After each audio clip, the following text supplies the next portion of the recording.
Elderly man risks the abyss for the green bag. But what was inside shocks everyone. Harold Mitchell had just turned 73 when he made the most dangerous decision of his life. His wife Dorothy was screaming for him to stop, but he was already determined to grab that green bag swaying on the rocky ledge of the Blue Ridge Mountains. It was at that moment that Hal, as everyone called him, extended his old wooden cane and leaned over the precipice more than 50 meters high. Dorothy held his waist with all the strength her trembling hands allowed, praying he wouldn't slip on the stones damp with the morning dew. "Hal, for God's sake, forget that bag," pleaded Dorothy, feeling cold sweat run down her forehead despite the cold Sunday morning. "I can't, Dorothy. It's just like the one I used to carry when we were dating," he replied, focused on hooking the bag's strap with the curved tip of his cane. Dorothy stopped breathing for a moment. That green bag with printed yellow flowers was indeed identical to the one Harold used to carry the gifts he gave her during their courtship 50 years ago. How could an identical bag be there, hanging on that dangerous slope, in the same place where they used to walk when they were young? Harold's cane finally managed to catch the bag's strap. Carefully, he began to pull it slowly, while Dorothy held him even tighter, feeling the muscles in her back protest against the strain. "I got it!" exclaimed Hal, bringing the bag close to him. Dorothy helped her husband move away from the edge of the precipice, both breathing heavily. She looked at the bag in his hands and felt a shiver run down her spine. It really was identical to the one from their courting days. "How can an identical bag be here?" murmured Dorothy, touching the fabric faded by time. "Let's see what's inside," said Harold, his hands trembling with anxiety and exhaustion. He carefully opened the bag's zipper, as if afraid it would disintegrate in his hands. What they saw inside left them speechless. There were letters yellowed with time, all handwritten, and a small rusty metal box. Dorothy immediately recognized the elegant handwriting on the letters. Her heart stopped for a moment. "My God," she whispered, picking up one of the letters with trembling hands. It was the handwriting of Vincent Carter, her first boyfriend, the one who had left for Chicago 52 years ago, promising to return to marry her. The letters were addressed to her, but Dorothy had never received them. "Who wrote these letters, Dorothy?" asked Harold, noticing his wife's sudden paleness. Dorothy couldn't answer. Her legs began to tremble and she had to sit on a nearby rock. Harold picked up one of the letters and began to read aloud. "My dear Dorothy, I write this letter from my new job in Chicago. I know I promised to return in 6 months, but things are harder than I imagined. Don't give up on me, my love. I'm saving money for our house and will be back soon to marry you. I love you more than anything in this life. Vincent." The silence that followed was deafening. Harold looked at his wife, who was crying silently, and felt as if the ground had opened beneath his feet. "Dorothy, who is Vincent?" he asked, already fearing the answer. "He was my boyfriend before you," she replied between sobs. "But I never received these letters. I never knew he had written to me." Harold felt a mix of anger, sadness, and confusion. In 50 years of marriage, Dorothy had never mentioned a previous boyfriend, much less one who had promised to marry her. "How many letters are there?" he asked, counting the ones in the bag. "There seem to be dozens," replied Dorothy, carefully flipping through the letters. Harold continued reading other letters, and with each one he read, his distress grew. Vincent wrote about the plans they had for the future, about the house they were building, about the children they wanted to have. It was clear the relationship had been serious and long-lasting. "Why did you never tell me about him?" asked Harold, trying to control his voice. "Because I didn't think it was important," Dorothy answered, drying her tears. "He left and never got in touch again. I thought I had forgotten him." "But these letters prove he didn't forget you," said Harold, shaking one of the letters in the air. "He wrote to you for years." Dorothy picked up the rusty metal box that was at the bottom of the bag. With difficulty, she managed to open the lid. Inside was a faded photo and a piece of paper with an address written in pencil. When she saw the photo, a muffled cry escaped her throat. It was a picture of a small child, a little girl with curly hair and big eyes. "Who is this child?" asked Harold, looking over his wife's shoulder. Dorothy held the photo to her chest and began to cry even harder. Harold had never seen her so shaken in all the years he had known her. Dorothy, who is this girl? He insisted. It's my daughter, she managed to say between sobs. Your daughter. What daughter? We never had children. No, not with you, Dorothy whispered, unable to look at her husband. Harold's world collapsed at that moment. He sat down heavily on a rock, trying to process what he had just heard. His wife had had a daughter with another man and had never told him. What do you mean you had a daughter? He asked, his voice choked. I got pregnant by Vincent before he left for Chicago, Dorothy explained, still looking at the photo. When I realized I was pregnant, I wrote to him, but the letters came back. I thought he had moved and forgotten me. And what happened to the child? Dorothy took a long time to answer, as if the words were too heavy to leave her mouth. I gave her up for adoption when she was born. I couldn't raise her alone. My family threw me out when they found out about the pregnancy. Harold stood up abruptly and began to pace back and forth, running his hands through his greying hair. 50 years, Dorothy. 50 years married, and you never told me you had a daughter. I wanted to tell you, but I never found the right moment, she said, raising her red eyes to face him. Never found the right moment? He shouted, his voice echoing through the mountains. And what was the right moment to tell me you married me because you were desperate? Because you needed stability after losing a daughter? Dorothy fell silent, because deep down she knew Harold was right. She had married him not for love but out of necessity. He was a good man, hard-working, who offered security, and she desperately needed someone who would accept her with her past. So, our whole marriage was a lie? Asked Harold with tears in his eyes. It wasn't a lie, Dorothy tried to explain. I learned to love you over time. You were a good husband to me. Learned to love me? He repeated her words as if they were a slap. You used me, Dorothy. You used me as an emotional crutch. Dear listener, if you're enjoying the story, please take a moment to like and especially subscribe to the channel. It really helps us who are just starting out, now continuing. The cold wind from the mountains began to blow harder, making the letters in the bag flutter. Dorothy held them tighter as if they were precious treasures that could fly away at any moment. Harold, please, let me explain properly, she begged. Explain what? He replied, still pacing nervously. Explain that our whole life was built on a lie? Explain that I was just a consolation prize? It wasn't like that. Then what was it like, Dorothy? Tell me how it was.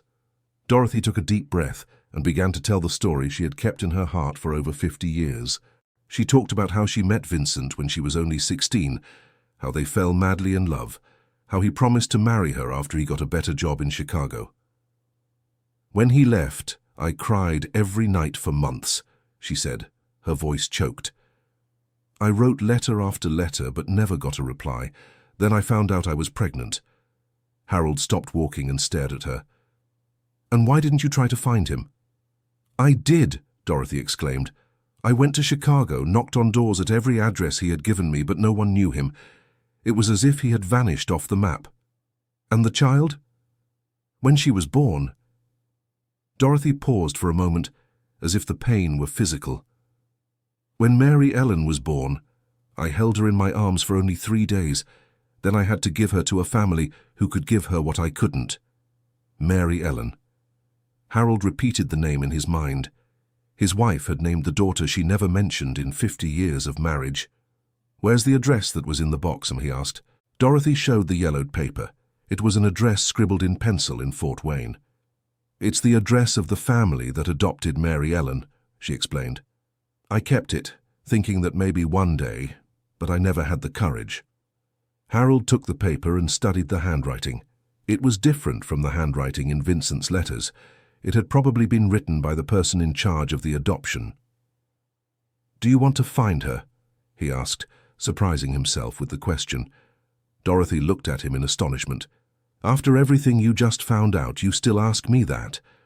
I'm asking if you want to find your daughter, he repeated, his voice firmer. I always have, she admitted. But now she must be over 50. She must have her own life, a family. Why would she want to meet a mother who abandoned her? You didn't abandon her, Harold said, surprising them both again. You did what you thought was best for her at the time. Dorothy looked at her husband with an expression of gratitude mixed with guilt. Even after discovering her most painful secret, he was still trying to comfort her. Harold, I know you're hurt by me, and you have every right to be, but I need you to know that these 50 years by your side have been real. The love I feel for you today is real. But it started as convenience, he said, unable to hide the hurt. It started as necessity, she corrected. But it turned into true love. You gave me a good life, you made me happy. You helped me get over the pain of losing Mary Ellen. The daughter's name sounded strange being spoken aloud after so many decades of silence. And Vincent? Asked Harold. Do you still love him? Dorothy looked at the letters in her hands, then at the photo of her daughter, and finally at her husband. Vincent was my first love, the person who taught me what it was to love. But you are the love of my life, Harold. The difference is, it took me 50 years to realize that. Harold sat down next to his wife on a larger rock. The sun was beginning to warm up, dispelling some of the morning chill. If these letters exist, it means he tried to reach you, said Harold, flipping through some of the letters. Someone prevented you from getting them. But who would do that? I don't know. Maybe your parents. Maybe some postal worker. Maybe Vincent himself sent them to the wrong address. Dorothy thought about the possibilities. Her family had indeed been furious when they found out about the pregnancy. It was possible they had intercepted the letters to prevent her from getting involved with Vincent again. If my father knew about the letters, she began. He might have hidden them to protect you, Harold completed, or to punish me. They fell silent for a few minutes, each lost in their own thoughts. The sound of the wind in the trees and the birds singing were the only noises breaking the morning quiet. What are we going to do now? Asked Dorothy. I don't know, Harold answered honestly. I need time to process all this. Are you going to leave me? The question came out more as a whisper, laden with fear and regret. I don't know, he repeated. 50 years, Dorothy. 50 years thinking I knew you completely, and now I discover the woman I married had a whole life I knew nothing about. I'm the same person I've always been, she tried to argue. No, you're not. The Dorothy I knew didn't have a lost daughter somewhere in the United States. The Dorothy I knew didn't carry the weight of a love that never had closure. Dorothy didn't know how to respond to that, because she knew he was right. The woman who had lived beside him for 50 years had always carried these secrets, had always wondered about Vincent and Mary Ellen. Let's get out of here, said Harold, standing up. I need to think. They began to walk down the trail in silence, Dorothy carrying the green bag as if it were a fragile treasure. The path they had climbed that morning as a loving elderly couple, they now descended as two strangers trying to understand who they really were. When they reached the car, Mrs. Francis, the most gossipy neighbor in Gatlinburg, was passing by with her dog. Hi, Mrs. Dorothy. Hi, Mr. Harold, she shouted, waving energetically. What a beautiful bag. Where did you find it? Dorothy froze. She wasn't prepared to explain the bag to anyone, much less to Mrs. Francis, who had the biggest mouth in town. We found it lost on the trail, Harold answered quickly. How interesting. Are you going to return it to the owner? We're going to try to find out whose it is, said Dorothy, holding the bag against her chest. I hope you can. Well, I need to go. Buddy still needs his walk. Bye. When Mrs. Francis walked away, Dorothy sighed with relief. She's going to tell the whole town we found a bag, murmured Dorothy. So what? Replied Harold. We haven't done anything wrong. But Dorothy knew it wouldn't be that simple. Mrs. Francis had a gift for turning anything into gossip, and a mysterious bag found by an elderly couple on a dangerous trail would be talk for weeks. When they got home, Harold went straight to the bedroom, saying he needed to lie down for a while. Dorothy was left alone in the living room, looking at the green bag on the coffee table. She opened it again and began to read the letters one by one, in chronological order. The first was dated December 1971, shortly after Vincent had left for Chicago. The last was from August 1974, almost 3 years later. In the first letters, Vincent was optimistic, talking about the new job and plans for the future. But as the months passed, The tone changed. He began to express worry about not receiving replies to his letters. "My dear Dorothy, I've written 12 letters and haven't received a single reply from you. I'm starting to get worried. Did something happen to you? Did you change your address? Please, write to me. I need to know you're okay." Dorothy felt her heart tighten. Vincent had suffered as much as she had from the separation, but she never knew it. In the letter from August 1974, the last one he wrote, Vincent talked about returning to Gatlinburg to look for her in person.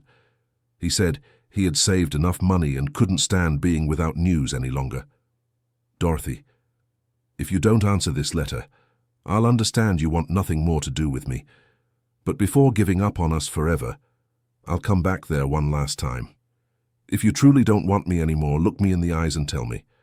I need to hear it from you." Dorothy wondered if Vincent had really returned in 1974. If he had, why did she never see him? By August of that year, she had already been married to Harold for 2 months.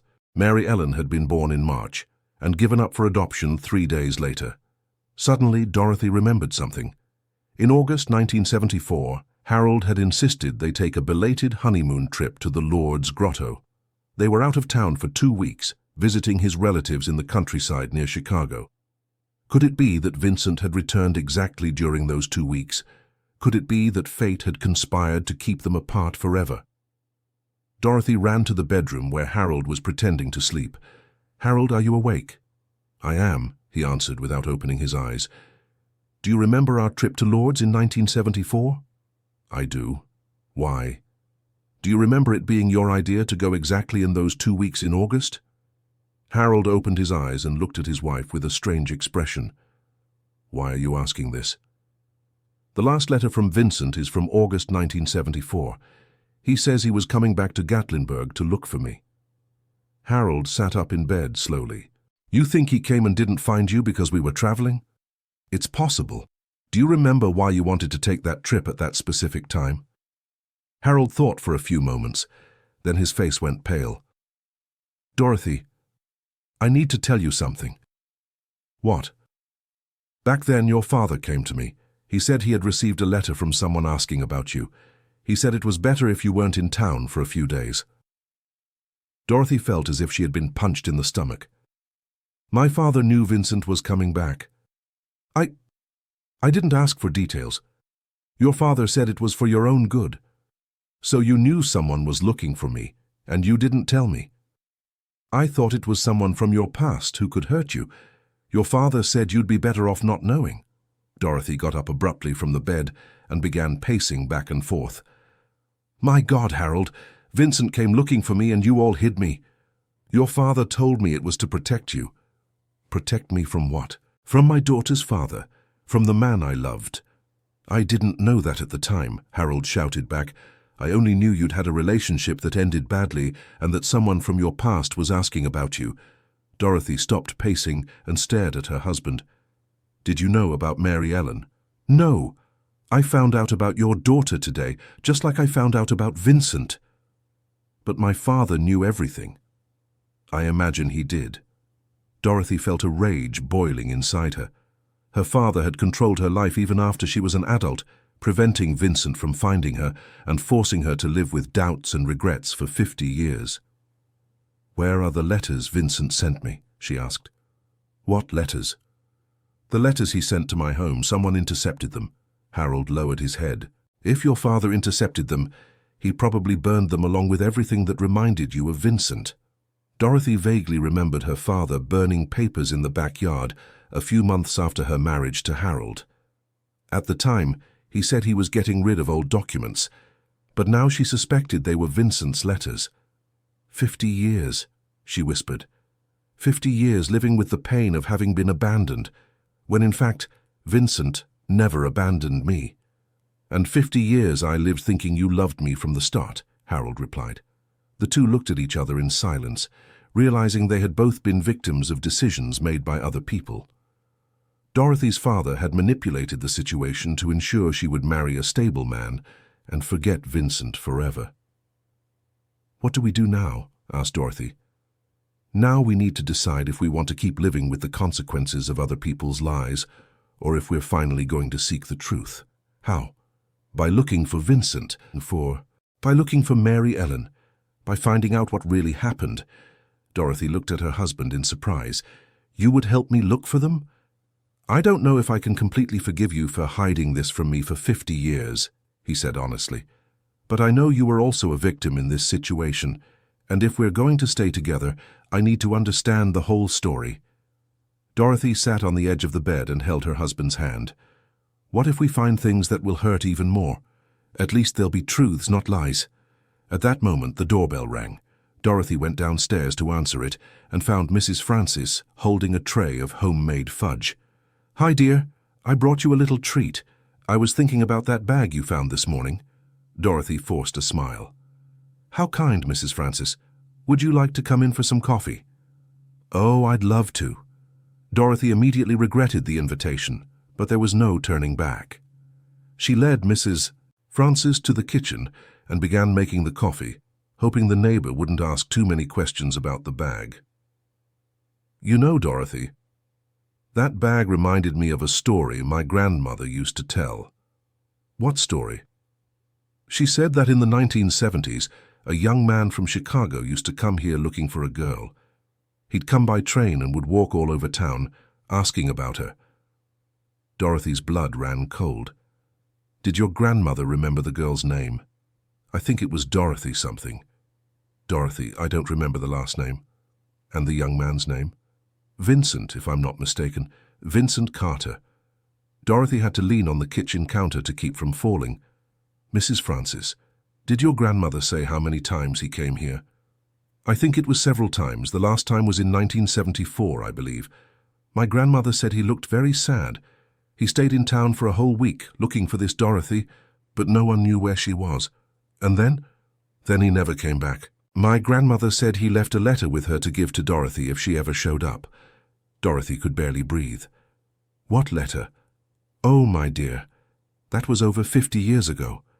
My grandmother passed away a long time ago. But the letter, what happened to the letter? I don't know, dear. It probably got lost when my grandmother died. Or maybe it's stored in some box up at my house. Why?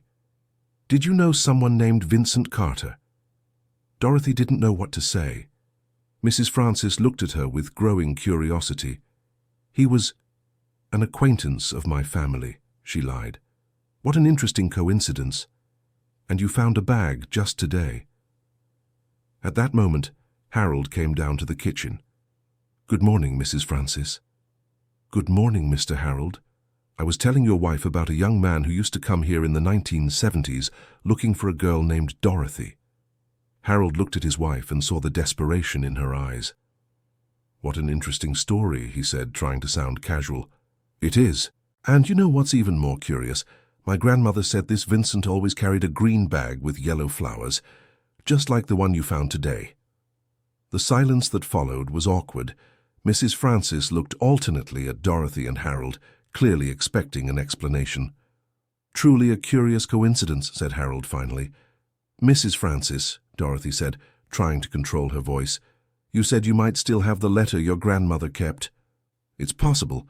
When my grandmother passed, we stored a lot of her things in the attic. We've never gone through it all. Would you like me to look? If it's not too much trouble. Not at all. Now I'm curious too. I'll look this afternoon and let you know if I find anything. After Mrs. Francis left, Dorothy and Harold looked at each other in silence. She knows, said Dorothy.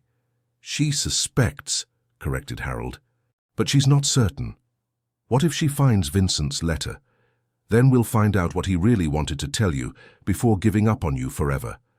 Dorothy felt a mix of fear and anxiety. Part of her wanted to know the letter's contents, but another part feared what she might discover.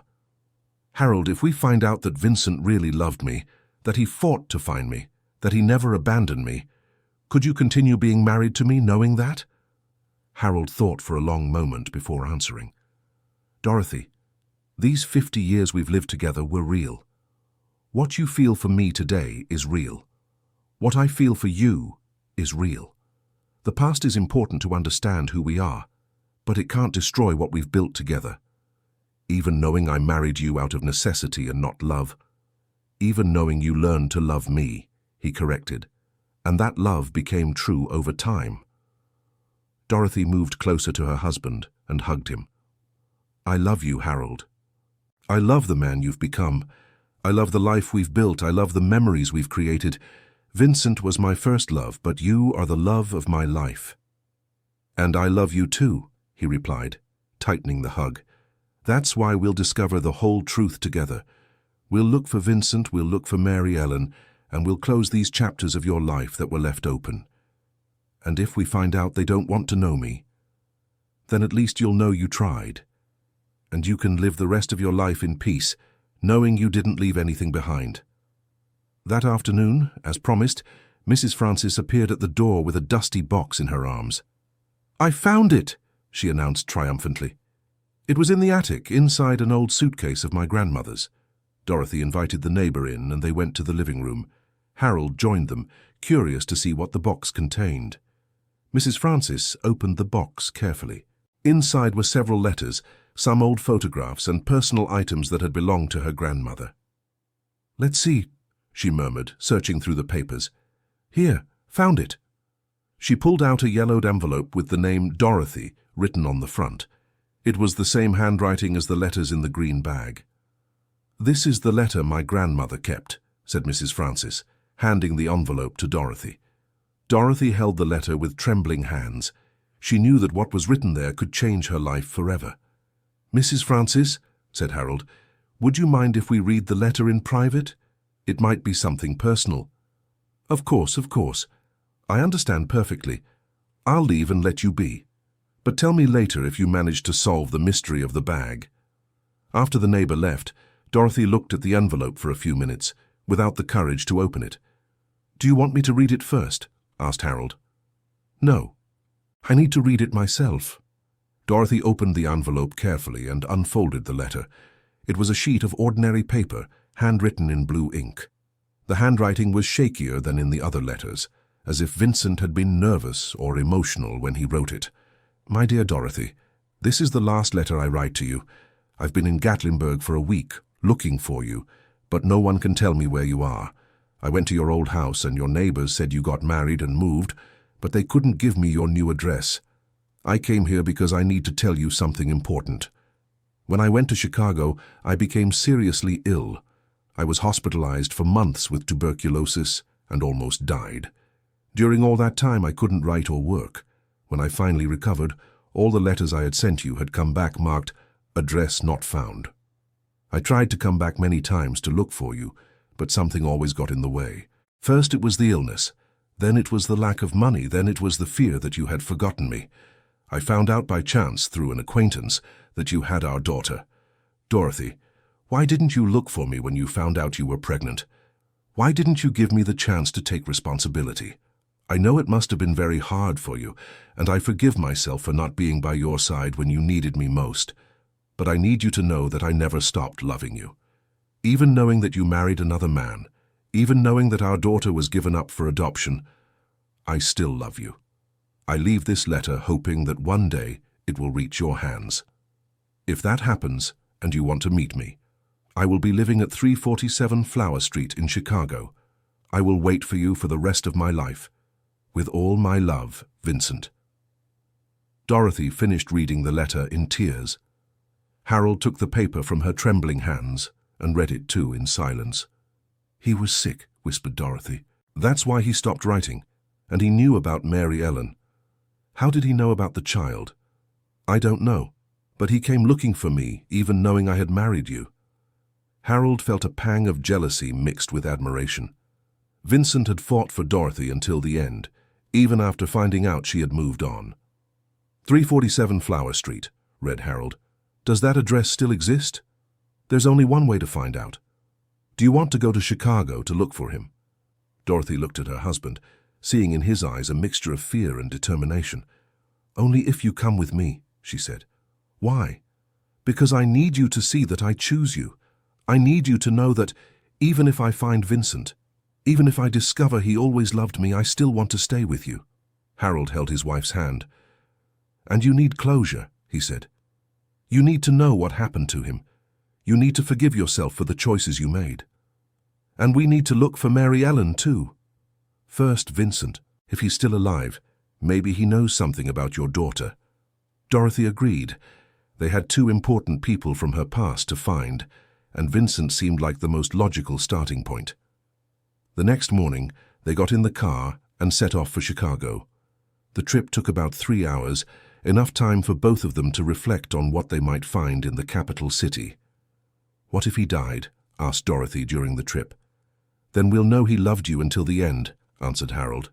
"What if he's alive and married? Then we'll greet him and wish him happiness. What if he still loves me?" Harold hesitated before answering that question. "Then you'll have to decide what to do with that information." When they arrived at Flower Street, they discovered it was a small, quiet street in a residential neighborhood in the south side of Chicago. Number 347 corresponded to a simple, well-kept house with a small garden in front. Dorothy took a deep breath before getting out of the car. "Ready?" asked Harold. "I don't think I'll ever be ready for this," she answered. They walked to the door and Dorothy rang the bell. They heard footsteps approaching, and then the door opened, revealing an elderly man with gray hair and blue eyes. Dorothy recognized Vincent immediately, even after more than 50 years. "Vincent," she whispered. The man looked at her for a moment, as if he couldn't believe his eyes. "Dorothy?" he replied, his voice choked. "It's me." Dear listener, if you're enjoying the story, please take a moment to like and especially subscribe to the channel. It really helps us who are just starting out. Now continuing. Vincent looked for a few seconds at Dorothy, then at Harold, trying to process the situation. "My God, after all these years," he murmured. "Vincent, this is my husband, Harold," said Dorothy, introducing the two men. Vincent extended his hand to Harold, who shook it politely. "Pleasure to meet you," said Vincent. "Please come in." The inside of the house was simple but welcoming. On the walls were photographs of Vincent with a woman who clearly wasn't Dorothy, and also pictures of children who appeared to be grandchildren. "Would you like some coffee?" offered Vincent, still seeming in shock. "Please," replied Dorothy. While Vincent prepared the coffee in the kitchen, Dorothy and Harold sat in the living room and looked around. It was obvious Vincent had built a family of his own. "He got married," whispered Dorothy to her husband. "It was to be expected," Harold answered. "It's been over 50 years. Vincent returned with a tray of coffee and sat in the armchair across from the couple. "Dorothy, I can't believe you're here. After all these years searching for you." "Vincent, I received your letter, the one you left with Mrs. Francis's grandmother." "You received it? When?" "Yesterday. We found your letters by chance in a bag in the mountains." Vincent looked confused. "What bag?" Dorothy told him about the green bag Harold had risked his life to retrieve from the cliff, about the letters she had never received, about the photo of Mary Ellen that was kept in the metal box. "So you never received any of my letters?" asked Vincent, incredulous. "Not one. I thought you had abandoned me when you went to Chicago. And I thought you had forgotten me when you didn't reply to the letters." Harold watched the conversation in silence, seeing the emotion in both their eyes as they came to understand the misunderstanding that had separated their lives. "Vincent," said Dorothy hesitantly, "in your last letter you said you knew about our daughter. How did you know?" Vincent sighed deeply. "In 1974, when I came looking for you for the last time, I happened to meet the midwife who assisted with the birth. She told me you had given birth to a girl and that the child had been given up for adoption. And you weren't angry with me." "Angry? Dorothy, I was devastated. Devastated for not being by your side. Devastated that our daughter grew up away from us. But I could never be angry with you for making the best decision you could in that situation." Dorothy began to cry. "I wanted so badly to tell you about the pregnancy, but you had disappeared. I didn't know where to find you. And I wanted so badly to come back to you, but the illness left me too weak to work, and after I recovered, I didn't have the money for the trip." "What illness did you have?" asked Harold. "Tuberculosis. I was hospitalized for almost a year in Chicago. I almost died." Dorothy stood up and approached Vincent. May I give you a hug?" she asked. Vincent stood up too, and the two embraced, crying. It was the hug of two people who had loved each other deeply and were separated by life circumstances. Harold felt a twinge of jealousy, but also a strange sense of relief. He was seeing that the love between Dorothy and Vincent had been real, intense, but that now it was a love from the past, nostalgic and painful, but not threatening. When they separated from the embrace, Vincent took a handkerchief and dried his eyes. "Dorothy, I need to tell you about my life. I married in 1978 to a wonderful woman named Helen. We had 3 children and were happy for 35 years.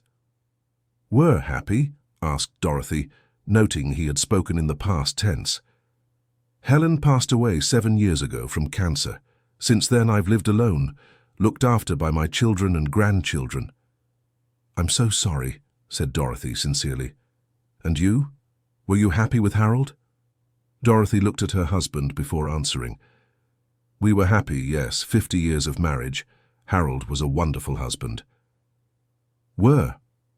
Now it was Vincent who noticed the tense. "We're going through a difficult phase," admitted Dorothy.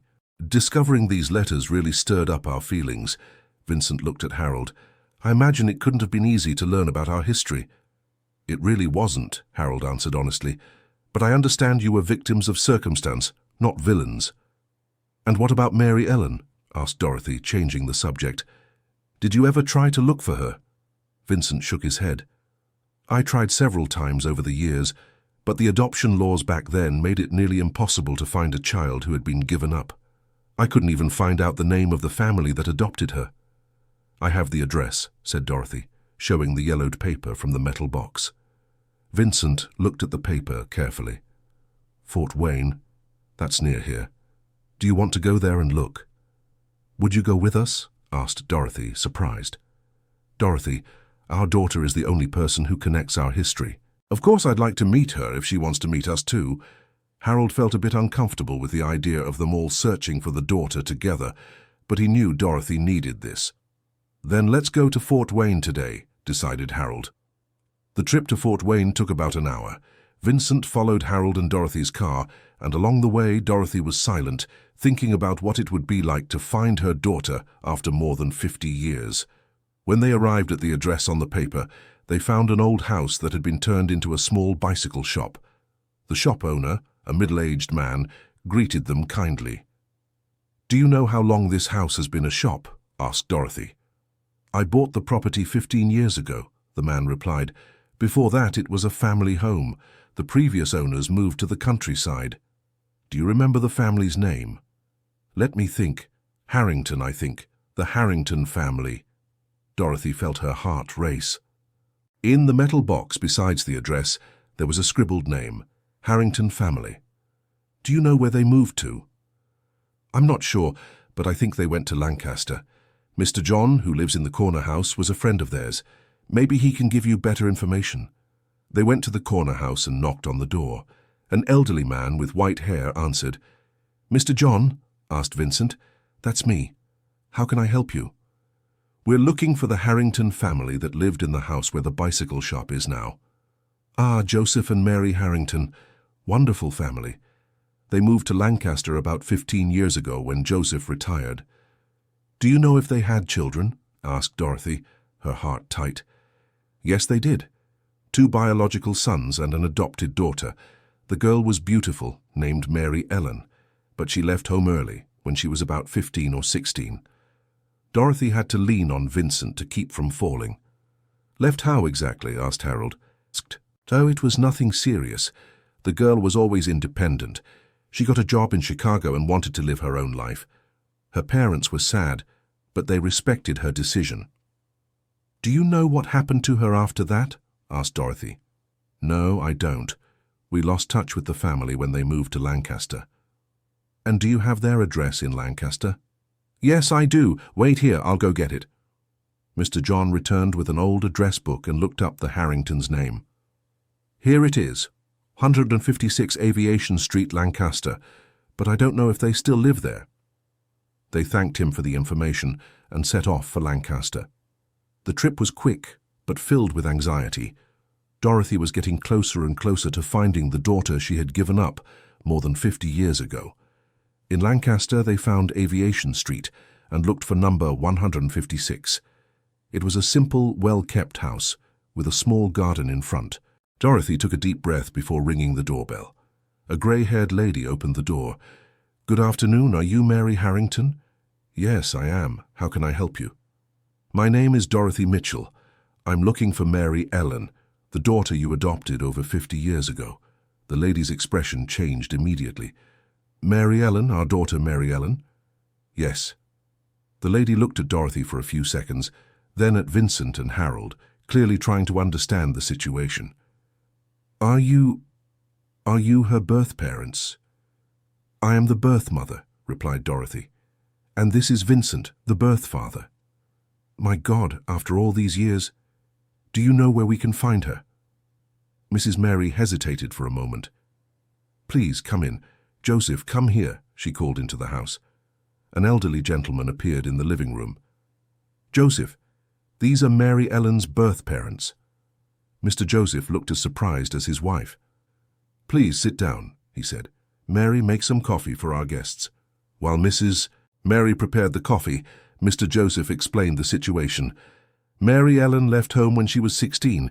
It was 1988. She got a job at a factory in Chicago and wanted to live her own life."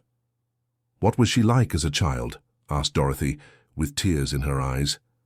"She was a wonderful girl," answered Mrs. Mary, returning with the coffee. "Smart, determined, affectionate, but she was always very independent. Ever since she was little, she said that when she grew up, she would live in Chicago." "Did you keep in touch with her?" "At first, yes, she would come visit us from time to time, but after a few years the visits became less frequent. The last time we saw her was in 1995 at our eldest son's wedding." "Do you know if she got married, if she had children?" asked Vincent.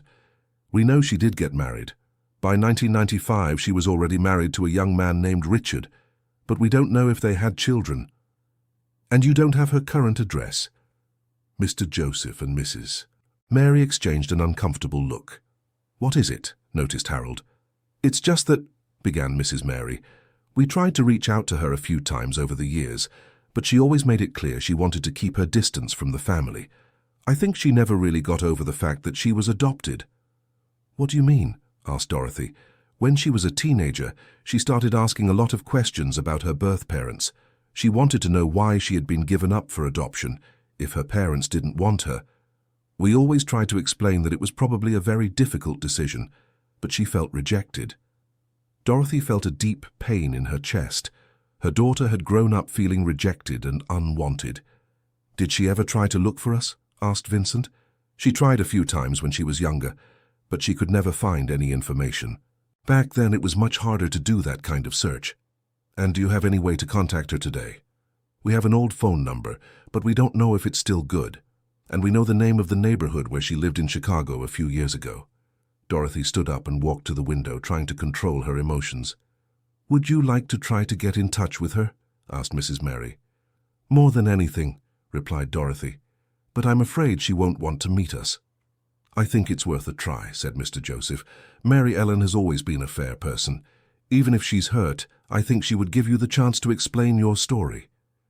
Can you give us the information you have?" Mrs. Mary brought a notebook and wrote down a phone number and an address. "This phone number is from 2010, the last time we spoke with her. And this address is in the Oak Park neighborhood of Chicago, where she lived with her husband." "Thank you so much," said Dorothy, carefully putting the paper away. "When you find Mary Ellen," said Mr. Joseph, "tell her that we love her very much, and that she will always be our daughter no matter what happens." Dorothy embraced the two elderly people, thanking them for caring for her daughter with so much love. The trip back to Chicago was silent. Each was lost in their own thoughts, processing the emotions of the day. When they arrived at Vincent's house, he invited them inside again. "What are you going to do now?" he asked. "We're going to try calling the number the Harringtons gave us," replied Dorothy. "What if it's no longer valid? Then we'll go to Oak Park and try to look for her. Can I go with you?" Dorothy looked at Harold, who nodded positively. "Of course. You are her father, too." Vincent went to get a map of Chicago and they located the Oak Park neighborhood. "It's a large neighborhood," observed Harold. If the address is no longer valid, it will be hard to find her. One step at a time, said Dorothy. First, let's call. Vincent offered his telephone, and Dorothy dialed the number Mrs. Mary had given. After a few rings, a recorded voice informed that the number no longer existed. It doesn't work, said Dorothy, disappointed. Then we go to Oak Park, decided Vincent. Today? Asked Harold. Why not? Replied Dorothy. We've come this far, we can't give up now. Oak Park was about 40 minutes from the neighborhood where Vincent lived. When they arrived, they realized the address they had corresponded to a large housing complex with several apartment blocks. How are we going to find her here? Murmured Dorothy. Let's start by asking the superintendent, suggested Vincent. The complex superintendent was a friendly older man who listened to them attentively. Mary Ellen Harrington, you let me think. He scratched his head. I think I do know her. A brunette, average height, works at a school around here? Could be, said Dorothy, her heart racing. If it's the person I'm thinking of, she lives in Building C, apartment 45, but I'm not sure if it's the same person. Can we check? Sure, Building C is right over there. They walked to Building C and found apartment 45. Dorothy looked at the nameplate on the door. Richard and Mary Ellen Thompson. It's her, whispered Dorothy. The last name changed because she got married, but it's Mary Ellen. Vincent and Harold stood beside her as she rang the bell. They heard footsteps approaching, and then the door opened. A woman of about 50 appeared at the door. She had brown hair with some grey strands, large expressive eyes, and was of average height. Dorothy immediately recognized some of her own features in her daughter's face. Good afternoon, said the woman. Can I help you? Mary Ellen? Asked Dorothy, her voice choked. That's me. You are... Dorothy took a deep breath before answering. I am Dorothy Mitchell, your biological mother. Mary Ellen's face lost all its color. She looked at Dorothy, then at Vincent and Harold, clearly in shock. My biological mother? And this is Vincent Carter, your biological father? Mary Ellen leaned against the doorframe, looking as if she might faint. After all these years, she murmured. Can we talk? Asked Dorothy gently. Mary Ellen hesitated for a few seconds, then opened the door wider. Come in, my husband isn't here, but come in. The apartment was small but comfortable. There were photographs of Mary Ellen with a man who must have been Richard, and also photos of 3 children who appeared to be her own. Would you like water, coffee? Asked Mary Ellen, still seeming in shock.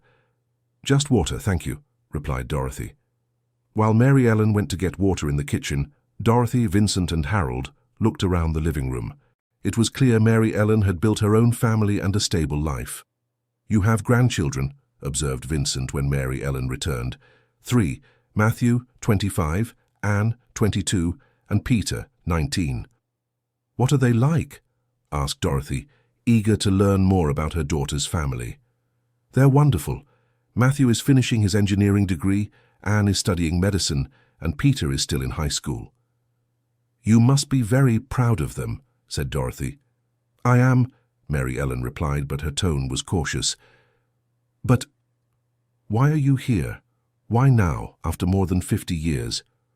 Dorothy told the whole story, about the green bag found in the mountains, about the letters she never received, about discovering that Vincent had tried to look for her but was prevented by circumstances. So you didn't abandon me because you didn't want me? Asked Mary Ellen, with tears in her eyes. Never, replied Vincent, approaching his daughter. I was sick in Chicago and didn't even know you existed. When I found out, I tried to find your mother, but I couldn't. And said Dorothy, I was alone, without family, without the means to raise a child. The decision to give you up for adoption was the hardest of my life. Mary Ellen cried silently for a few minutes. Then she looked at Harold. And you? Who are you? I'm your mother's husband. We got married 2 months after you were born. Did you know about me? No. I found out yesterday, along with the letters. Mary Ellen seemed surprised by this information. You've been married for 50 years, and he didn't know about me. It was too painful for me to talk about you, explained Dorothy. Every day I wondered if I had made the right decision, if you were okay, if you were happy. And why did you come looking for me? What do you want from me? Dorothy and Vincent exchanged a look. "We want to know you," said Dorothy. "We want to know about your life, about your children. We want to ask for your forgiveness for not being there." "And what if I don't want you in my life?" asked Mary Ellen, still distrustful. "Then we will respect your decision," replied Vincent. "We just wanted you to know that you were never abandoned for lack of love." Mary Ellen stood up and walked to the window, her back to them. "Do you know how many nights I cried, wondering why my parents didn't want me? How many times I felt rejected, as if there was something wrong with me?" "I'm sorry," said Dorothy, her voice breaking. "For years I looked for you. When I was a teenager, I begged the Harringtons to help me find you. But I never got any information. If we could turn back time, we would do things differently," said Vincent. "But we can't turn back time," Mary Ellen replied, turning to face them. "I raised my own children without maternal or paternal grandparents. They grew up knowing nothing about their mother's biological family." "We understand," said Harold. "We didn't come here to demand anything, only so you would know the truth." Mary Ellen sat back down and was silent for a few minutes. Everyone respected her time to process the information.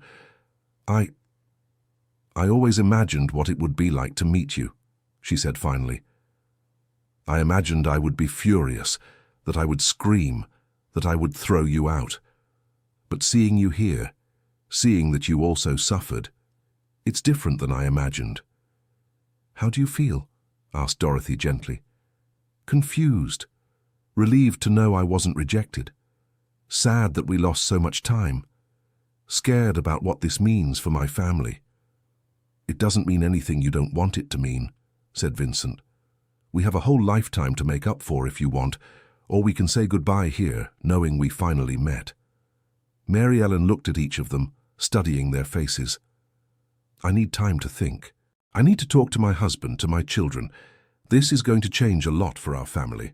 "Of course," said Dorothy, taking a piece of paper and writing down her phone number. "This is my number.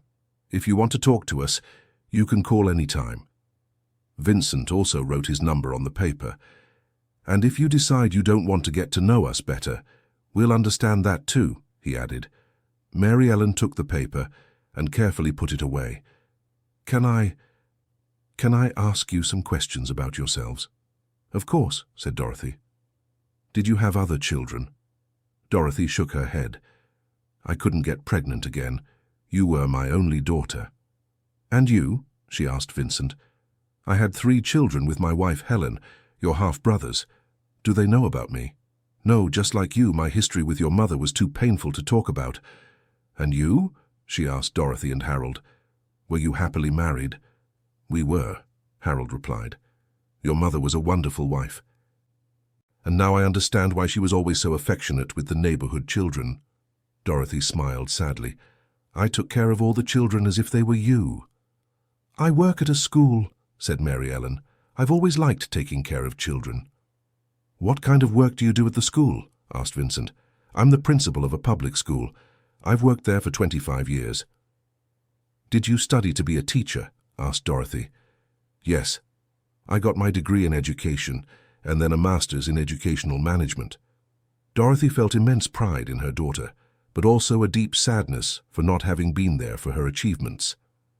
"Do your children know you're adopted?" asked Vincent. "Yes, they do. I've always been honest with them about it. They've asked me about you many times." "And what did you tell them?" "That I didn't know anything about you, but that maybe one day we'd find out." At that moment, they heard a key in the lock and a man entered the apartment. "Hi, honey," he said, kissing Mary Ellen on the forehead. "We have visitors?" "Richard, these are—" Mary Ellen hesitated for a moment. "These are my birth parents." Richard stood still in the middle of the room, clearly surprised. "Your birth parents? After all these years?" "It's a long story," said Mary Ellen. "I'll tell you later." Richard politely greeted Dorothy, Vincent, and Harold, but it was obvious he was confused about the situation. "Well, I think we'd better go," said Dorothy, sensing the discomfort. "Mary Ellen, you have our numbers. If you want to talk more, you can call." "Wait," said Mary Ellen. "Before you go, can I have a picture of you?" Dorothy felt tears in her eyes. "Of course." Richard took a picture of the four of them together, and then separate pictures of Mary Ellen with Dorothy and with Vincent. "Now I have a picture of my birth parents," said Mary Ellen, looking at the photos on her husband's phone. "And we have a picture of our daughter," Dorothy replied. As they said goodbye, Mary Ellen timidly hugged Dorothy and Vincent. "Thank you for coming to look for me," she said. "Even though I'm still confused, I'm happy to know the truth." "We're the ones who should thank you for receiving us," said Vincent. "I'll call in a few days," promised Mary Ellen. The trip back to Gatlinburg was long and full of mixed emotions. Dorothy cried with relief at having finally found her daughter, but also with sadness for all the lost years. "How do you feel?" asked Harold. "Relieved, guilty, happy, sad, all at the same time." "And you, Vincent?" asked Harold. "The same as Dorothy. It's a lot of emotion for one day." "Do you think she'll want to stay in touch with us?" asked Dorothy. "I think so," Vincent replied. "I saw in her eyes that she also wants to know our story better." "But it will take time," said Harold. It was 50 years of questions without answers. She won't process all of this overnight. When they arrived in Gatlinburg, it was already night. Vincent said goodbye at the door of his house, promising to call the next day to see how Dorothy was. At home, Dorothy and Harold sat in the living room, emotionally exhausted. "Harold," said Dorothy, "thank you for coming with me today. I know it wasn't easy for you." "It really wasn't," he admitted.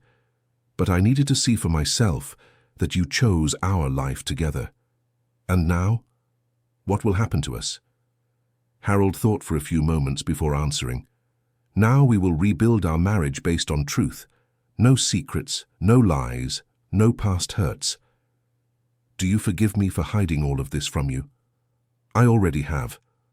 I understood that you were also a victim of circumstances. And if Mary Ellen wants to get to know us better, if she wants Vincent to be part of our family, then we'll learn to deal with that together. Vincent is part of your past, but I am part of your present and your future." Dorothy kissed her husband, feeling they could finally be happy without the weight of the secrets she had carried for so many years. 3 days later, Mary Ellen called. "Dorothy," said the voice on the other end of the line.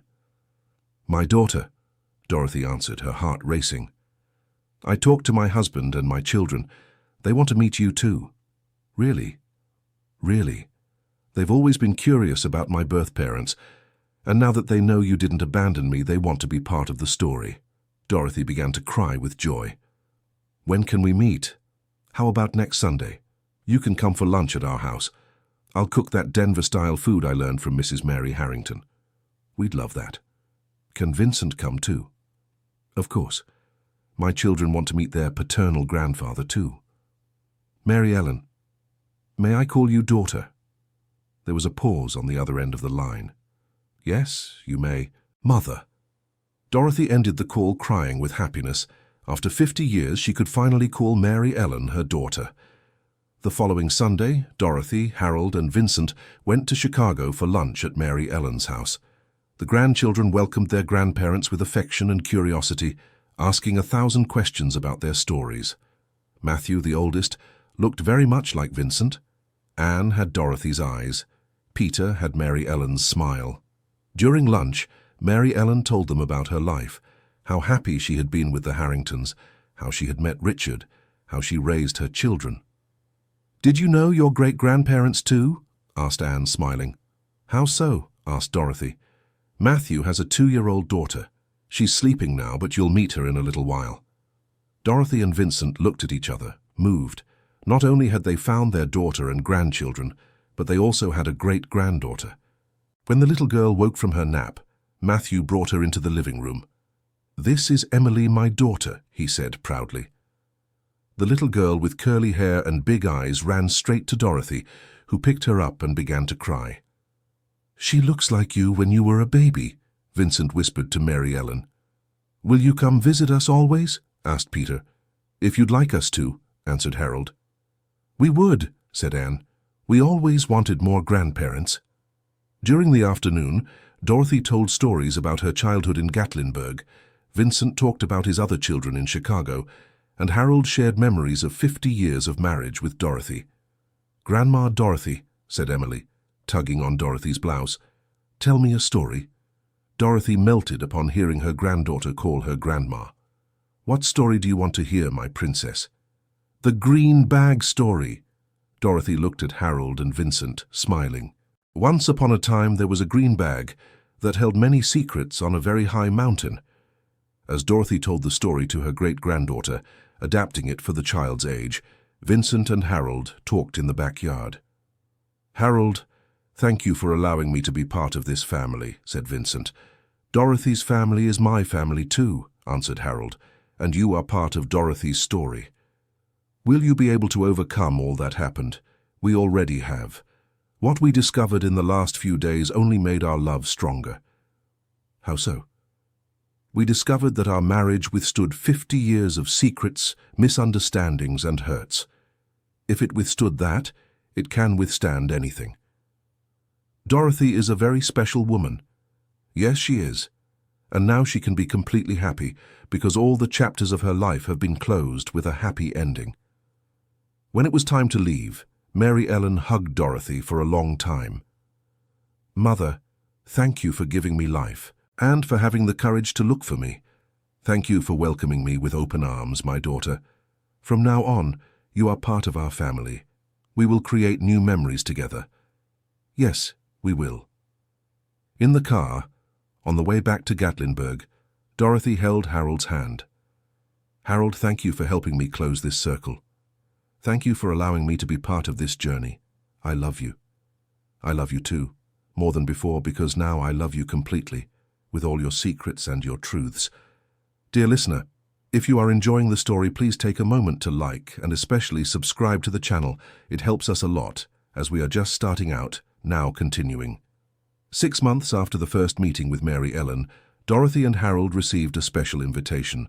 Anne, the middle granddaughter, was graduating from medical school and wanted her biological grandparents to be present at the commencement. "Can you believe it?" said Dorothy, showing the invitation to Harold. "Our granddaughter is going to be a doctor, and she insists that we be there," observed Harold, reading the handwritten card Anne had sent along with the invitation. The graduation would be in Chicago, at a prestigious college. Dorothy spent weeks choosing the perfect dress for the occasion, moved to be part of such an important moment in her granddaughter's life. On the day of the graduation, Dorothy, Harold, and Vincent met at the entrance of the college. Anne had reserved special seats for them in the front row.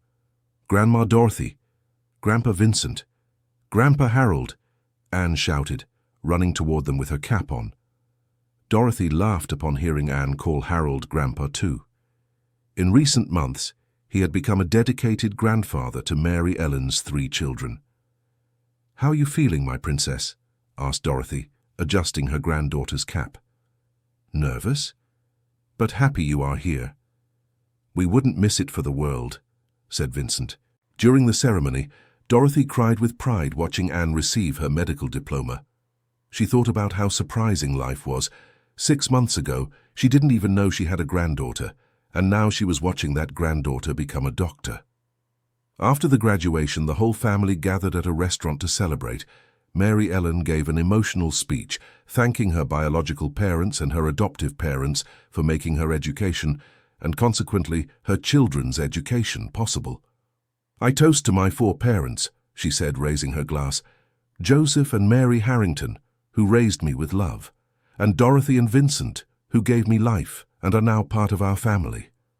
And I toast to Grandpa Harold," added Peter, "who taught us that family isn't just blood but love and choice." Harold was moved to hear the words of his youngest grandson.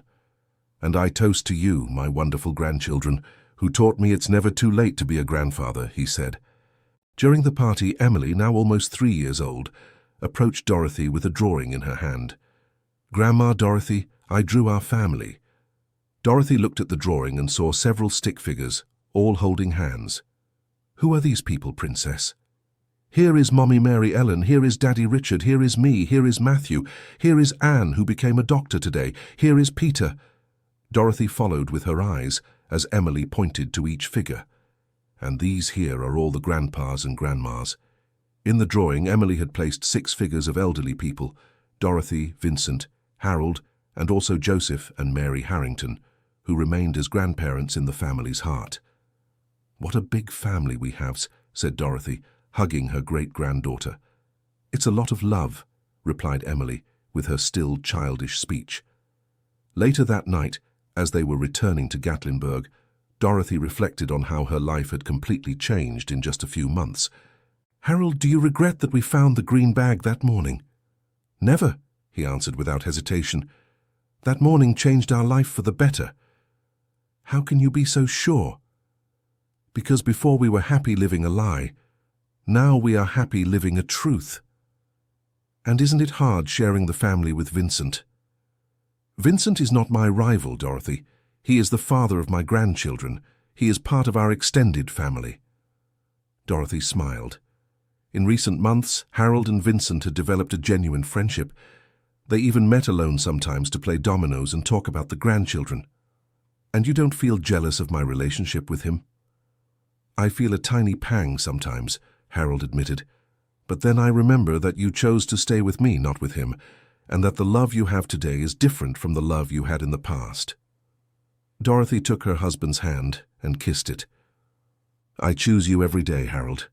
I didn't just choose once 50 years ago. I choose today, I choose tomorrow, I will choose forever."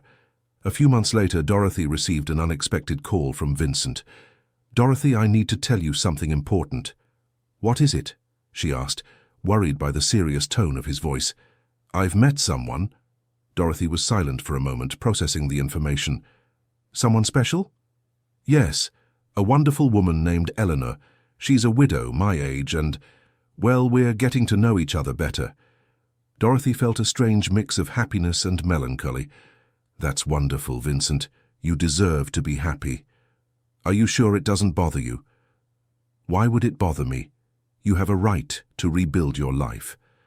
Because there will always be a part of me that loves you, Dorothy. Even after everything we discovered, even knowing you chose Harold." Dorothy felt tears in her eyes. "And there will always be a part of me that loves you too, Vincent. You were my first love, the father of my daughter. But our time has passed. Now you need to live in the present. Eleanor wants to meet you and Harold. She understands our story and doesn't feel threatened. We would love to meet her. And there's one more thing." "What?" "My children know about Mary Ellen now. I told them the whole story. They want to meet their sister." Dorothy was moved. This meant Mary Ellen would meet her half-siblings and the family would become even more complete. What did Mary Ellen think of the idea? She was nervous but curious. "We've scheduled a lunch for next Sunday at her house. We'll be there to support her." The following Sunday, Dorothy and Harold arrived early at Mary Ellen's house to help with lunch preparations. Vincent arrived with Eleanor, an elegant lady with graying hair and a gentle smile. "Eleanor, these are Dorothy and Harold," Vincent introduced. "Pleased to meet you," said Eleanor, shaking both their hands. "Vincent has told me your whole story." "What a beautiful and complicated story." "And these are my children," said Vincent, as 3 people arrived at Mary Ellen's house. "Anne Claire, 47, said the eldest daughter, an elegant woman who worked as an architect. "Vincent Jr., 45, said the middle child, a friendly lawyer. "And Faye, 42, said the youngest daughter, who was a university professor. Mary Ellen greeted them shyly, clearly nervous about meeting her half-siblings. "It's strange to think we have an older sister we never knew," said Anne Claire. "It's strange for me, too," replied Mary Ellen. "I was always an only child." "Now we're 4 siblings," said Vincent Jr., smiling. "And our children are cousins," added Faye.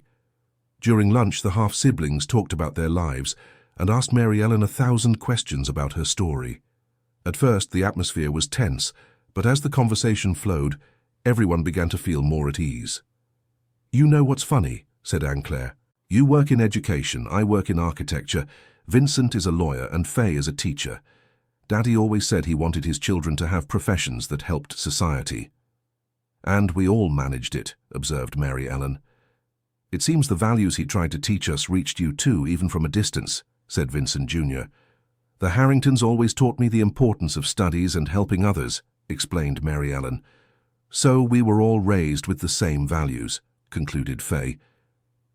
In the late afternoon, as everyone was saying goodbye, Anne Claire made an unexpected invitation.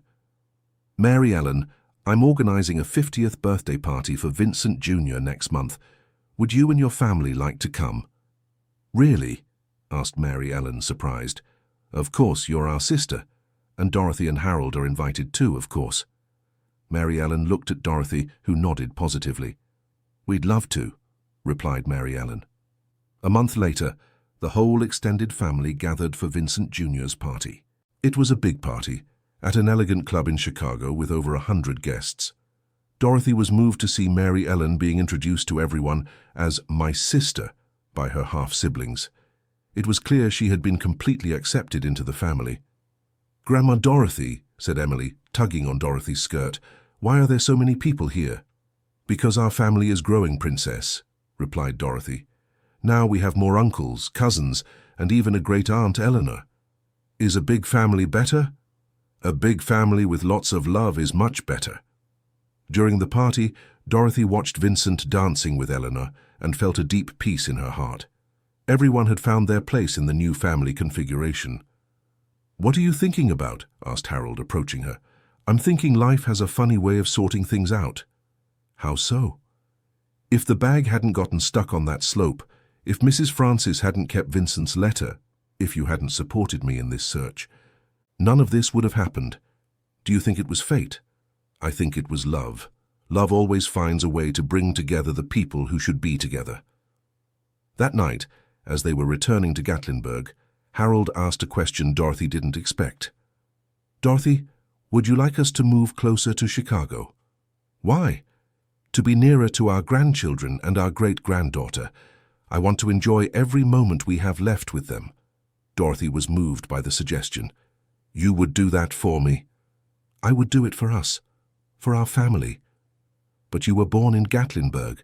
Your whole life is there." "My life is where you are, Dorothy. And now our family is in Chicago." 2 months later, Dorothy and Harold sold their house in Gatlinburg and bought a small apartment in Chicago near Mary Ellen's house.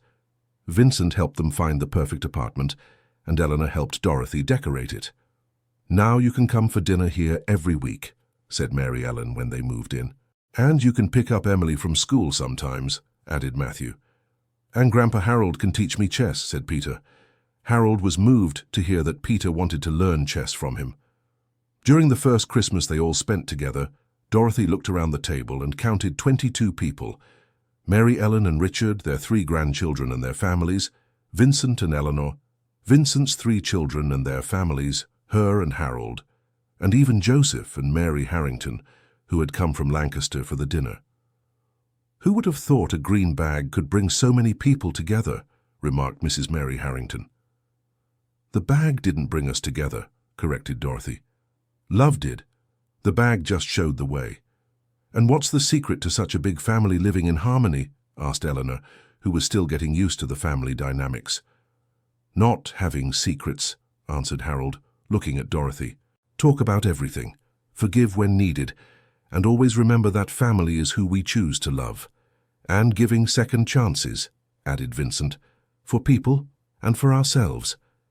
"And third and fourth chances too," said Mary Ellen, laughing. After dinner, when everyone was in the living room talking, Emily approached Dorothy with the same green bag that had been found in the mountains. "Grandma Dorothy, I brought the bag." Dorothy had kept the green bag as a family treasure. Periodically, Emily would ask to see the letters and the old photograph. "What do you want to do with the bag today, Princess?" "I want everyone to write a love letter and put it inside." "What a beautiful idea," said Anne. "How did you think of that?" "Because the bag brought love to our family. Now it can hold more love." Everyone agreed with the girl's idea. Dorothy brought paper and pens, and each person wrote a letter to someone in the family. Dorothy wrote to Mary Ellen, "My dear daughter, thank you for forgiving me and for finally allowing me to be your mother. You have become a wonderful woman, and I am so proud of you." Harold wrote to Dorothy, "My beloved wife, thank you for trusting me with your most painful secrets. Our love grew even stronger after everything we went through." Vincent wrote to everyone, "Thank you for welcoming me into this beautiful family. You gave me back the daughter I thought I had lost forever." Mary Ellen wrote to Dorothy and Vincent, "My birth parents, thank you for searching for me and for giving me the chance to know my true story." Eleanor wrote to Vincent, "Thank you for telling me your whole story from the first day. I love you and I love being part of this amazing family." Each grandchild wrote loving letters to their grandparents, and even Emily, with help from Matthew's mother, wrote a little note to all the grandpas and grandmas. When all the letters were placed in the green bag, Dorothy closed it solemnly. "Now this bag no longer holds painful secrets," she said. "It holds declarations of love. And in 50 years, when Emily is a little old lady like you, she'll open this bag and remember how our family found each other again," said Peter. "And she'll tell her great-grandchildren the story of the green bag that brought love," added Anne. Dorothy looked at each person in the room and felt immense gratitude. At 70 years old, she had discovered it was never too late to complete a family, to close open circles, to be truly happy. "Harold," she whispered to her husband, "thank you for risking yourself on that slope to get the bag."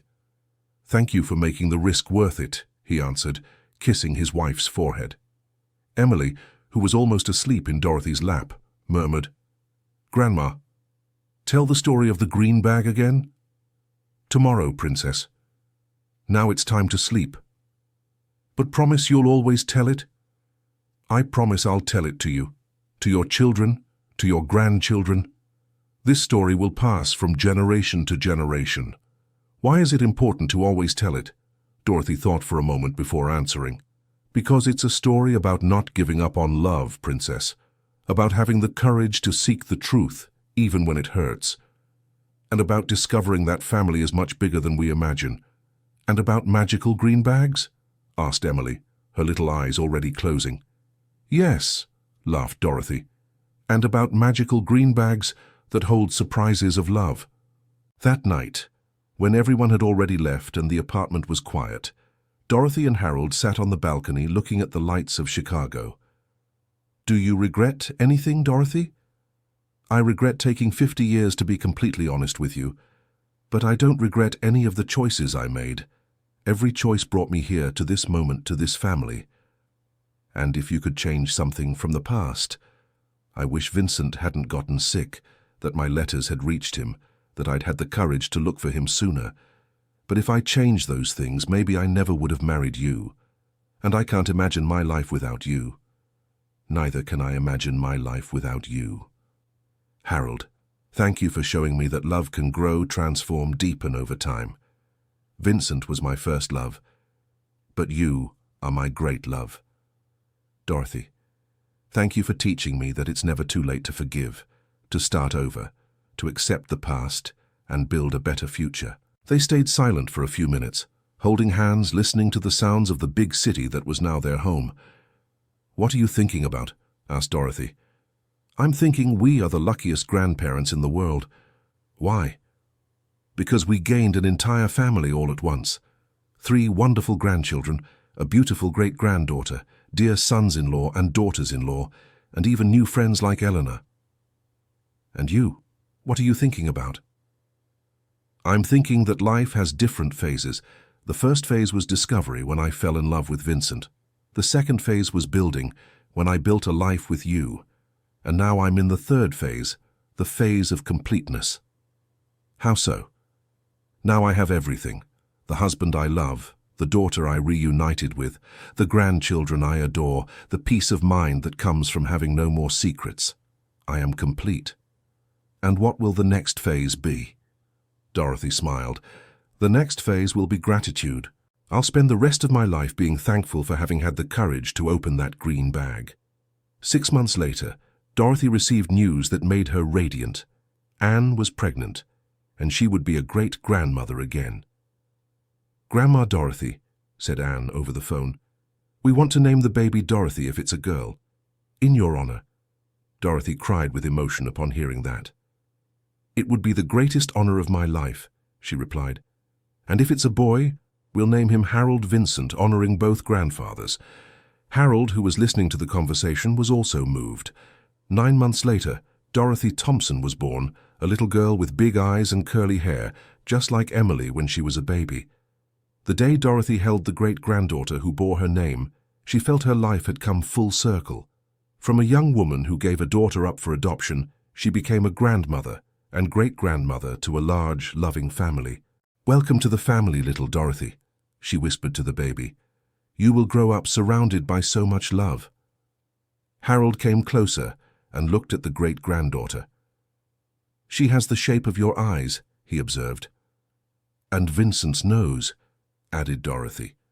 "And she'll have a big heart like her great-grandmother's," said Vincent, who had arrived at the hospital with Eleanor. At that moment, Dorothy looked around the hospital room and saw all her family gathered.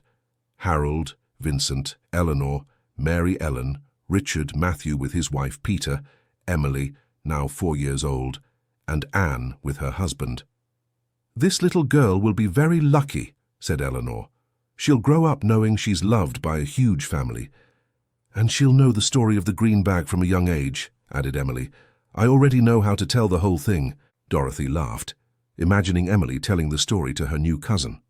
"And one day when she's all grown up," said Dorothy, "I'm going to give her the green bag with all our love letters." "So she can pass them on to her children?"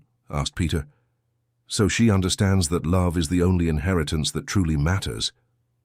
When they arrived home from the hospital, Dorothy and Harold found a surprise. Mrs. Francis, the gossipy neighbor from Gatlinburg, was at the building's door with a suitcase. "Mrs. Francis!" exclaimed Dorothy, surprised.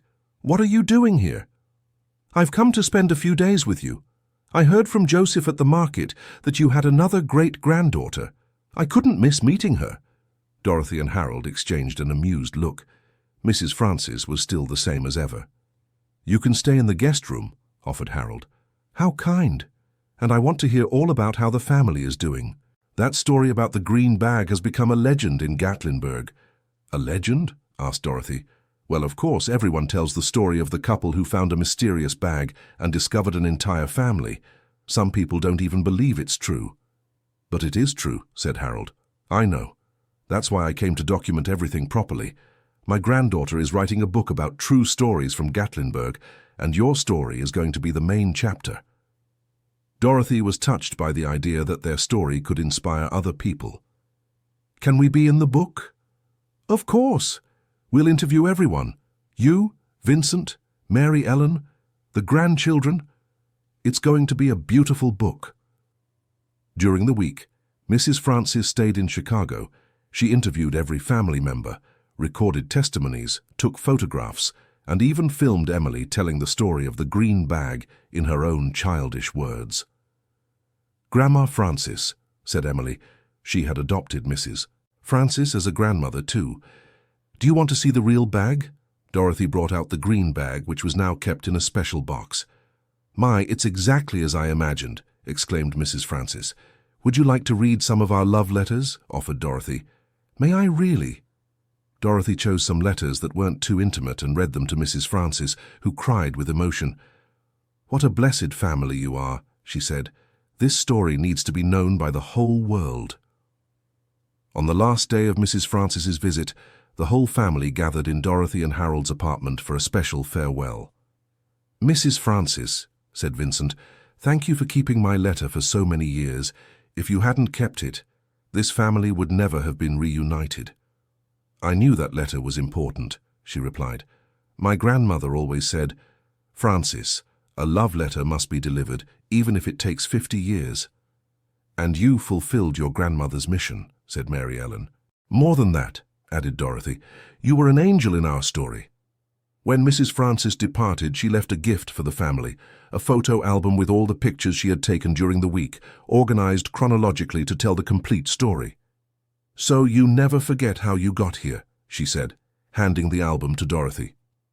1 year later, the book True Stories from Gatlinburg was published, and Dorothy and Harold's story became truly famous. The chapter about them was called The Green Bag of Love, and told the entire saga from the day Harold risked himself on the precipice to the birth of the second great-granddaughter. At the book launch, which took place in Gatlinburg, the whole family attended to honor the event. Emily, now 5 years old, insisted on going up on stage and telling the story to the audience. "Once upon a time there was a very brave grandpa who saw a green bag on a very high mountain," she began, with the seriousness of a professional storyteller. The audience was delighted with the children's version of the story, and Emily received a round of applause when she finished. "This girl is going to be a writer when she grows up," commented the journalist covering the event. "Or a storyteller," said Dorothy, proud of her great-granddaughter. After the event, the whole family returned to the trail where it had all begun. It was harder now for Dorothy and Harold to climb, but the grandchildren insisted on helping them. When they reached the spot where the bag had been found, Vincent pointed to the rocky ledge. "That's where it all started," he said. "No," corrected Dorothy. "That's where our true story was revealed. It all started 53 years ago when we met. And it continues to this day," added Harold. "And it will continue forever," said Mary Ellen. Emily approached the edge of the cliff, with several adults holding her, and shouted to the valley, "Thank you, Magic Green Bag." The echo of her voice spread through the mountains, and Dorothy was certain that somehow the universe had heard her great-granddaughter's gratitude. That night at the hotel in Gatlinburg, where the whole family was staying, Dorothy and Harold sat on the room's balcony looking at the mountains. "Harold, if someone asked me what was the most important day of my life, I would say it was the day you risked yourself to get that bag. And I would say it was the day I decided to trust you to discover the truth, even knowing it could hurt me. We made courageous choices." "We did, and every courageous choice brought more love into our lives." Dorothy looked out the window and saw some of her grandchildren talking in the hotel garden. "You know what makes me happiest?" she said. "What?" "Seeing that our grandchildren inherited our courage. Han had the courage to study medicine. Matthew had the courage to marry young and have a daughter. Peter is having the courage to choose his profession, following his heart, not others' expectations. And Emily? Emily has the courage to tell our story to anyone who will listen," Dorothy laughed. "Yesterday she told the hotel receptionist, the maid, the restaurant waiter. She's our little ambassador of the green bag story. And one day she'll tell her children, and they'll tell their children. And the story will become a legend, and the legend will become a myth. But always with the same message," said Dorothy. "What message?" "That true love always finds a way to bring together the people who are meant to be together." 2 years later, Dorothy was taking care of little Dorothy Thompson, whom everyone now called Dottie to differentiate her from her great-grandmother, when she received a call that would change her life once again. "Hello," she answered, with Dottie in her lap. "Dorothy Mitchell?" asked an unknown male voice. "Speaking. Who is this?" "My name is Dr. Franklin Carter. I'm a geneticist in Denver. I read your story in the book about Gatlinburg." "Oh, wonderful. Did you like the story?" "Very much. But that's not all. I'm calling because I need to speak with you about something important related to your family." Dorothy felt a chill in her stomach. What kind of thing? "May I come to Chicago to talk in person? It's better we speak face to face." "Of course. When can you come?" "Tomorrow, if possible." Dorothy scheduled the meeting and felt uneasy for the rest of the day. What could a geneticist want with her family? The next day, Dr. Franklin arrived at Dorothy's apartment, accompanied by a middle-aged lady. "Dorothy, this is my mother, Dolores Carter." The lady stared at Dorothy and began to cry. "My God, you look just like my sister." "Your sister?" asked Dorothy, confused. "Dorothy," said Dr. Franklin, "my mother is your biological mother's sister." Dorothy almost dropped Dottie. "What do you mean?" "Your mother, Helen Mitchell, was my mother's sister. They were separated as children during an epidemic that killed their parents. Each was raised by a different family and they lost contact." Carmen sat heavily in the armchair, trying to process the information. So I have an aunt and cousins." "You have an aunt, several cousins, second cousins," said Mrs. Dolores, approaching Carmen. "When I read your story in the book and saw your photo, I knew immediately that you were Helen's daughter. But how can you be sure? You look just like her, and the name Helen Mitchell matched exactly what I remembered of my lost sister." Dr. Franklin Carter opened a folder and showed old documents and photographs. "I conducted a complete genealogical research. Your mother, Helen Mitchell, born in 1930, was indeed the sister of my mother, Dolores Mitchell, born in 1928.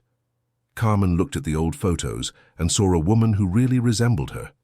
"This is my mother." "Yes, and this here is a photo of the two sisters together before they were separated." In the photo, two little girls smiled, embracing. Carmen could see traces of herself in both girls. "My God, I have a maternal family I never knew." "And we have a niece and grandnieces and nephews we never knew," said Mrs. Dolores, moved. At that moment, Harold arrived from the doctor. He was having routine tests and found Carmen crying in the living room with two strangers and Dottie in her lap. "Carmen, what happened?" he asked, worried. "Harold, this is my Aunt Dolores and my cousin Franklin. I found out I have maternal family." Harold listened to the whole explanation in astonishment.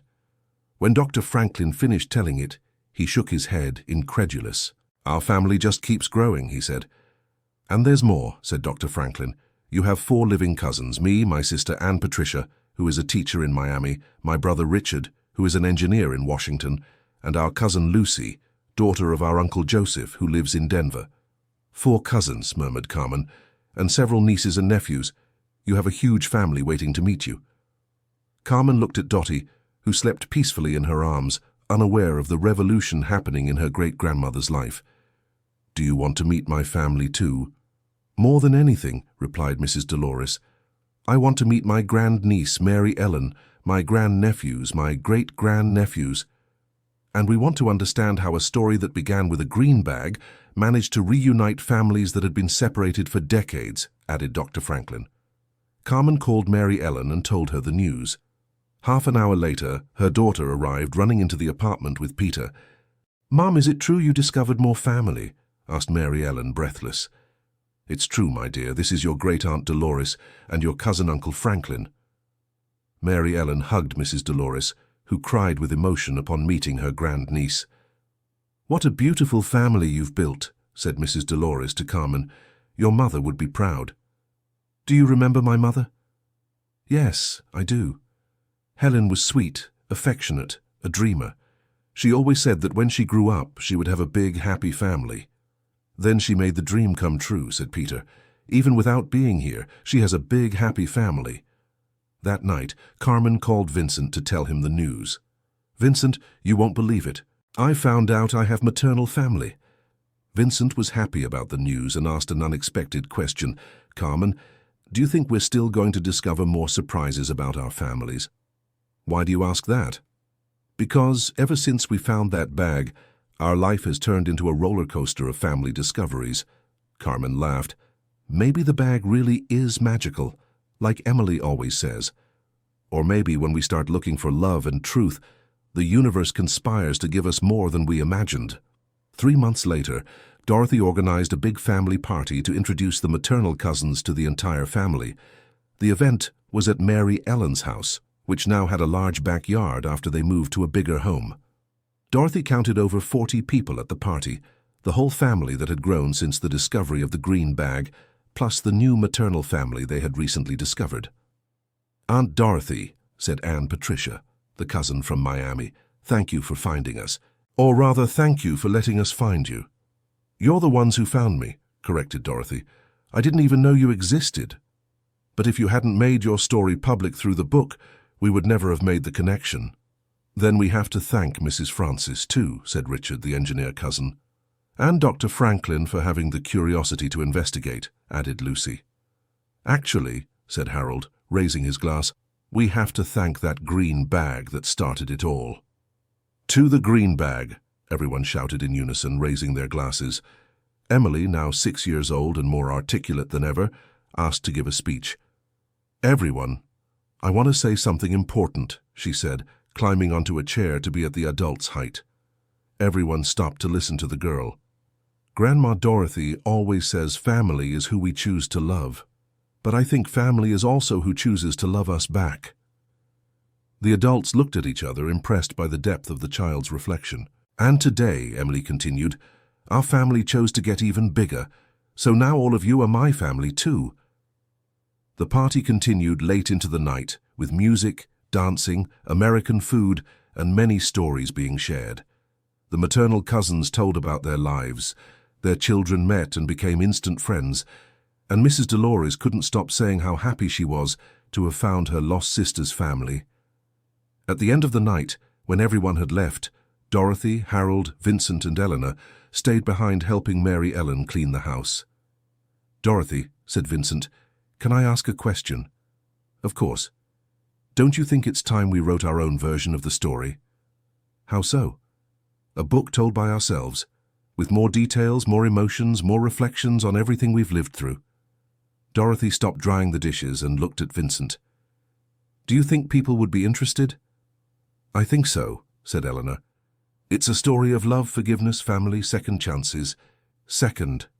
Everyone can identify with some aspect of it, and it would be a way to inspire other people going through similar situations," added Harold. "People who have family secrets, people who lost contact with relatives, people who think it's too late to fix past mistakes," said Mary Ellen. Dorothy thought about the suggestion. The idea of writing a book intimidated her, but at the same time excited her. "And who would write it?" she asked. "All of us," answered Vincent. "Each one would tell their perspective of the story. Like a book of multiple testimonies?" "Exactly. You would tell your version, I would tell mine. Harold would tell how it was to discover the secrets. Mary Ellen would tell what it was like to be found by her birth parents. And the grandchildren could tell what it's like to have such a big, crazy family," laughed Mary Ellen. "And Emily could draw the illustrations," exclaimed Eleanor. Dorothy got excited by the idea. "You know what? Let's do it. Let's write our book." 1 year later, The Green Bag, A True Story of Love and Reunion, was published by a Chicago publisher. The book was divided into chapters, each written by a different family member, and indeed had illustrations made by Emily, with help from a professional illustrator who turned her drawings into graphic art. The book launch was an emotional event. Dorothy, at 76 years old, was signing copies for the first time in her life. "Who would you like me to dedicate it to?" she asked each reader. "To my mother, who was also adopted," said one lady. "To my husband, who needs to learn to forgive," said another. "To my daughter, who is searching for her biological family," said a man. Dorothy realized her story truly touched people in similar situations, and that made her happy she had decided to make it public. The book became a bestseller, especially among elderly female readers. Dorothy and the family were invited to television programs, radio interviews, and book club talks. "I never thought at 76 I would become a celebrity," Dorothy said to Harold after returning from a television interview. "And I never thought at 78 I'd be married to a celebrity," laughed Harold. The book's success brought unexpected consequences. Dorothy began receiving letters from people who had similar stories and asked for advice on how to search for lost relatives. "Dorothy," said Vincent one day, "you should create a support group for people in situations like ours." "What kind of group?" "A group where people who were separated from family members could share experiences and support each other in the search." The idea pleased Dorothy immediately. With help from her doctor and lawyer cousins, she created the Green Bag Association, a non-profit organization that helped separated families reunite. The association's first meeting took place at the church in Gatlinburg and was attended by 15 people. Dorothy told her story as an example that it's never too late to search and to forgive. "The most important thing," she said to the group, "isn't finding the people we're looking for. The most important thing is having the courage to search." 1 year later, the Green Bag Association had already helped more than 50 families reunite. Dorothy received thank you letters from people who had found parents, children, siblings, thanks to the association's support and guidance. On her 77th birthday, Dorothy received a special tribute from the Gatlinburg City Council for the social work developed through the association. "Mrs. Dorothy," said the mayor during the ceremony, "you have transformed a painful personal experience into a mission to help others. It is an example of how we can use our own difficulties to do good." Dorothy was moved by the tribute, but what touched her most was seeing her entire family present at the event. In the front rows were Harold, Vincent, Eleanor, Mary Ellen, Richard, the 3 grandchildren, the 2 great-granddaughters, the 4 maternal cousins, Mrs. Dolores, Vincent's 3 children, and even Mrs. Francis, who had become a sort of honorary godmother to the family. "This award is not mine," Dorothy said in her acceptance speech. It belongs to all the people who had the courage to search for their loved ones, to all the people who had the courage to forgive, and especially to my family who taught me that love has no age limit, no size limit, and no time limit. Emily, now 7 years old and increasingly articulate, asked to speak as well. "Mr. Mayor," she said into the microphone, "I want everyone to know that my Grandma Dorothy is the best storyteller in the world, and that her story teaches one very important thing, that family isn't just who we are born with, family is who we choose to love forever." The audience stood up and applauded the girl's words for several minutes. That night, at Dorothy's birthday party, Harold made a special toast. "Dorothy, 55 years ago you became my wife. 3 years ago you became a public figure. But to me you have always been and will always be the bravest woman I know. Thank you for teaching me that it's never too late to be happy. And thank you for teaching me that family is who stands by our side in difficult times," added Vincent. "And thank you for showing me that second chances exist and should be taken," said Mary Ellen. "And thank you for giving us the craziest and most wonderful family in the United States," shouted Peter, making everyone laugh. Dorothy looked around the table and counted mentally. 58 people. Her family had grown so much it no longer fit in just one house. "Everyone," she said, getting everyone's attention, "I want to make an announcement." "What?" several voices asked at once. "I've decided that when I turn 80, I want to organize a big family party. But not here in Chicago. I want to have it on the trail where it all began, in the Blue Ridge Mountains." "A party in the mountains?" asked Anne, surprised. "A party where the whole story started. I want to go back there with all of you. I want to show the new generations the exact spot where Harold picked up the green bag." "What if it rains?" asked Richard. "Then we'll dance in the rain," laughed Dorothy. "We've been through so many storms together that a little rain won't scare us." "What if some of us can't hike the trail because of our age?" asked Vincent. "Then the younger ones will carry the older ones," replied Emily, "just like Grandpa Harold carried Grandma Dorothy in his heart for 50 years. The adults looked at each other, moved by another profound reflection from the girl. "It's decided then," said Harold. "In 3 years, when Dorothy turns 80, we'll have the biggest family party in United States history in the Blue Ridge Mountains. And we'll bring the original green bag," said Mary Ellen. "And we'll make a new book telling about this party," suggested Dr. Franklin. "And I'll draw everything," said Emily excitedly.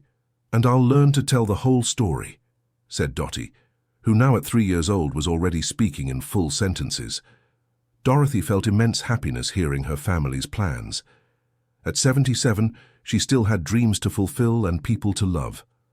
That night, when everyone had left and she and Harold were getting ready for bed, Dorothy opened the wardrobe and took the green bag from the special box where she kept it. "What are you doing?" asked Harold. "I want to look at it one more time today." Dorothy sat on the bed and opened the bag. Inside were Vincent's original letters, now in special frames to preserve them, the metal box with the photo of baby Mary Ellen, and all the love letters the family had written last Christmas. "You know what amazes me?" she said to Harold. "What?" "This simple bag bought in some store over 50 years ago became the most important piece of our family." "It's not the bag that's important," said Harold, sitting next to his wife. "It's the feelings it held and revealed. Do you think if we hadn't found this bag our life would be different? It certainly would be, but not necessarily worse or better. It would just be different. I like the life we have now." "Me too. But I also like the life we had before." Dorothy lay down and pulled Harold to lie beside her. "Harold, thank you for risking yourself on that slope to get this bag." "Thank you for making the risk worth it," he replied, kissing his wife's forehead. "Would you do it again?" "I would do it 1,000 times, even knowing all the emotional whirlwind that would come after." "Why?" "Because I discovered I prefer to live a complicated truth than a simple lie." Dorothy smiled and closed her eyes, still holding the green bag against her chest. "Good night, magic bag," she whispered. "Thank you for guarding our love for so many years." Harold chuckled softly. "Now you're talking to the bag?" "Why not? She's part of the family too." And so Dorothy fell asleep, hugging the bag that had changed her life forever, dreaming of the 80th birthday party in the mountains, and all the adventures they would still live together as a family. 3 years later, on the day Dorothy turned 80, over 80 people climbed the trail of the Blue Ridge Mountains to celebrate the most epic party of the Mitchell-Carter-Thompson-Harrington family, as they jokingly called the extended family. Dorothy, even at 80, insisted on walking up the trail, supported by Harold on one side and Vincent on the other. Behind them came the whole family in order of age. Mrs. Dolores, now 96, carried in a special chair. The Harringtons, Joseph and Mary, Eleanor, Vincent's children, the maternal cousins, Mary Ellen and Richard, the grandchildren, the cousins' nieces and nephews, the great-granddaughters, and even some close friends who were already considered family. When they reached the exact spot where the bag had been found, Dorothy asked everyone to form a circle. "Everyone," she said, her voice still strong at 80. "6 years ago, in this exact spot, Harold took a risk to grab a green bag that was hanging on that ledge over there." She pointed to the rock where it had all begun.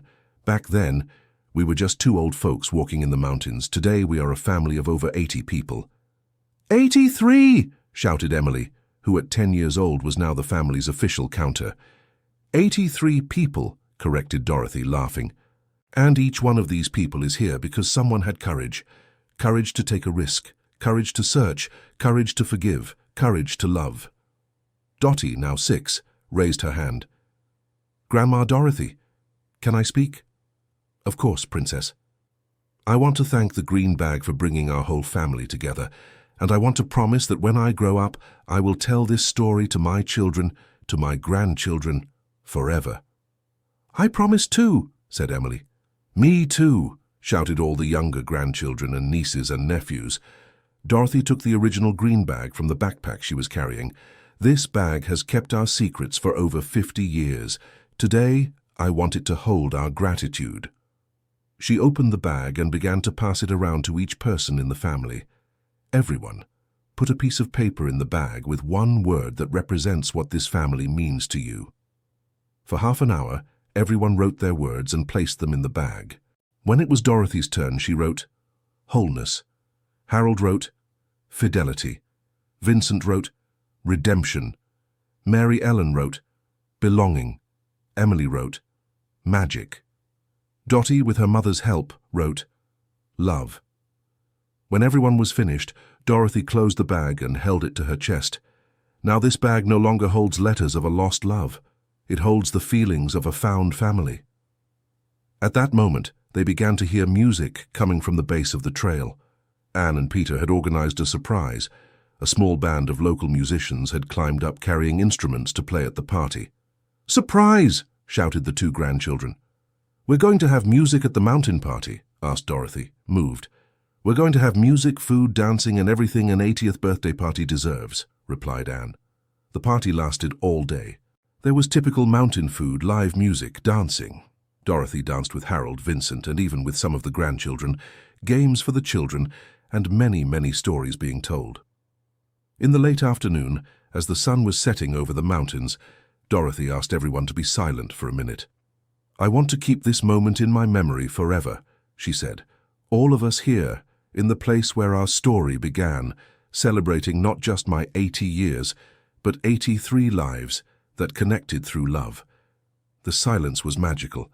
Only the wind in the trees and the song of the birds could be heard. "Now I can die in peace," said Dorothy, when the minute ended. "Hey," protested Emily, "you can't die. You still have to see my children, Dottie's children, Dottie's children's children. And you have to write more books," added Peter. "And you have to keep helping families at the Green Bag Association," said Dr. Franklin. All right, laughed Dorothy. "I promise to live to be 100 then." "Do you really promise?" asked Dottie, worried. "I promise, my princess. I'll live to be 100 to see our family grow even more." When the party ended and everyone began to descend the trail, Dorothy and Harold stayed behind, walking slowly and savoring the last moments in that special place. "Dorothy," said Harold, "thank you for these 80 years." 80 years? She laughed. "You've only known me for 58. "No, I've loved you for 80 years. I only met you 58 years ago." Dorothy stopped walking and kissed her husband right there on the trail, at 80 years old. "I've loved you for 80 years too," she said. "And I'll love you for the next 20 we have left. More than that, I'll love you forever, even after we're no longer here. And our story will continue through our grandchildren, great-grandchildren, great-great-grandchildren, through the Green Bag Association, through the books we wrote, through all the families that were reunited because of us." Dorothy looked one last time at the rocky ledge where it all began. "Goodbye, magical place," she said. "Thank you for keeping our bag safe for so long." "Goodbye, place where I met the real Dorothy," said Harold. Hand in hand, they descended the trail together for the last time, carrying in their hearts the certainty that they had lived a true love story and that their family would continue to grow and love for generations to come. End of story. So what did you think of this moving story? Tell us in the comments if you've ever experienced something similar in your family, or if you know of cases where families were reunited after a long time. Do you think Dorothy made the right choice in the end? Leave your honest opinion in the comments. And don't forget to hit that like button and subscribe to the channel so you don't miss other amazing stories like this one. Thank you all so much for your company.